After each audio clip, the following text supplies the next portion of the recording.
বহরমপুর থেকে দণ্ডিকেতে পাঁচথুপি নবরত্ন মন্দিরে শ্রাবণ মাসের শেষ সোমবারে জল ঢালল এক যুবক। সেই যুবককে ১১০০ টাকার মালা পরিয়ে সম্বর্ধনা দিতে দেখা গেল দেবভাইয়ের স্বপ্নের সংস্থা দিল্লি গ্রুপকে। দেবভাইয়ের স্বপ্নের সংস্থা দিল্লি গ্রুপের সদস্যরা ওই যুবককে ১১০০ টাকার মালা পরিয়ে দেবভাইয়ের স্বপ্নের সংস্থা দিল্লি গ্রুপের সদস্যরা সম্বর্ধনা জ্ঞাপন করেন। এটা যুবক, তোর চাঁদা যুবক, সে গিয়েছিল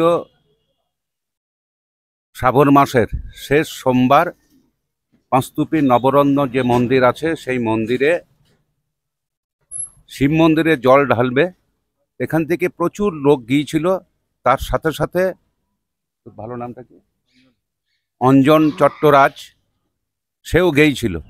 এবং সে যেভাবে জল নিয়ে আসে আর কি, বাঁকে করে জল নিয়ে আসে, অনেকে আবার পায়ে হেঁটে সেই জল নিয়ে আসে খালি পেটে, খালি পায়ে, সেইভাবে না এসে ও একবারে প্রত্যেকটা মানে মানে মানে গন্ডি কেটে, আমরা যেটা বলি যে সমস্ত শরীরটা রাস্তায় দিয়ে আবার সেটাকে উঠে আবার সেই দাগ দেয়া থাকে, সেখান থেকে আবার একটা, এইভাবে কলকাতা থেকে একদম পাঁচতুপি পর্যন্ত প্রায় ৫৩ কিলোমিটার রাস্তা ওই দণ্ডি কেটে এসছে। একটা গর্বের বিষয়, পাঁচতুপি গ্রাম পঞ্চায়েতের মানুষের কাছে গর্বের বিষয়। সারা পশ্চিমবাংলার কাছেও অনেকে করে, কিন্তু সারা পশ্চিমবাংলার কাছেও একটা গর্বের বিষয়। থানার বিষয়টা তো আছেই। থানাতে মনে হয় প্রথম গণ্ডি কেটে কোনো ভক্ত তার শিবের মাথায় এসে জল ঢেলেছে। আশা করি আগামী দিনে তার যে এই ভক্তিভাব, তার যে এই কাজ, সেটা আরও এগিয়ে যাবে।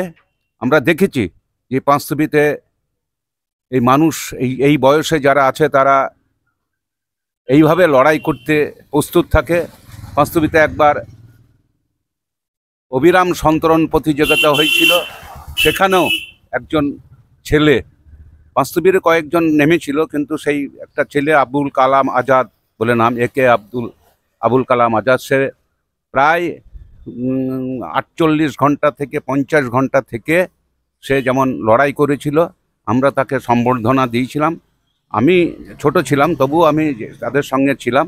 আজকে আমি এই সম্বর্ধনা দিতে পেরে, বা এই দিল্লি গ্রুপ থেকে আমাকে নিয়ে এসে এই সম্বর্ধনা দেওয়ার জন্য দিল্লি গ্রুপকে আমি অভিনন্দন জানাচ্ছি।